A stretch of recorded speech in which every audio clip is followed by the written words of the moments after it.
अस्सलाम वालेकुम वरहमतुल्लाहि वबरकातुहू। उम्मीद करती हूँ कि तमाम सामीन खैर आफियत से होंगे। आज आपकी समाअतों की नज़र एक बहुत ही खूबसूरत कलाम मोहतरम आजिज़ भोपाली साहिब का लेकर हाजिर हुए हैं। उम्मीद है कि आपको पसंद आएगा। सद शुक्र के नसीब हुए दिन बहार के, सद शुक्र के नसीब हुए दिन बहार के, हमको सुकून मिला है खिज़ां को गुजार के।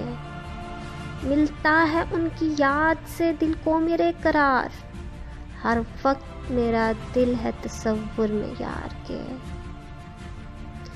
इसको जहां में और कहीं क्या सुकून मिले, इसको जहां में और कहीं क्या सुकून मिले, दीदार हो सके न जिसे रुए यार के। सहनी पड़ेंगी सख्तियां सहराए इश्क में, सहनी पड़ेंगी सख्तियां सहराए इश्क में। सुनते हैं रास्ते हैं कठिन कुए यार के, सुनते हैं रास्ते हैं कठिन कुए यार के। माँ बाप मेरे भाई बहन और उसातिज़ा, माँ बाप मेरे भाई बहन और उसातिज़ा, इनाम है मुझे मेरे परवरदिगार के, इनाम है मुझे मेरे परवरदिगार के। आजिज़ गरीब मुफलिस व नादार हैं तो क्या, आजिज़ गरीब मुफलिस व नादार हैं तो क्या।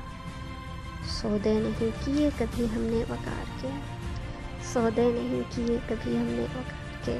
जी जनाब, आप सुन रहे थे ये खूबसूरत कलाम मोहतरम आजिज़ भोपाली साहिब का। उम्मीद है कि आपको पसंद आया होगा। मज़ीद इस तरह की बेहतरीन वीडियोस देखने के लिए हमारे चैनल को लाइक और सब्सक्राइब करें ताकि आने वाली तमाम वीडियोस आप तक बर वक्त पहुँच सकते हैं। शुक्रिया, अल्लाह हाफ़िज़।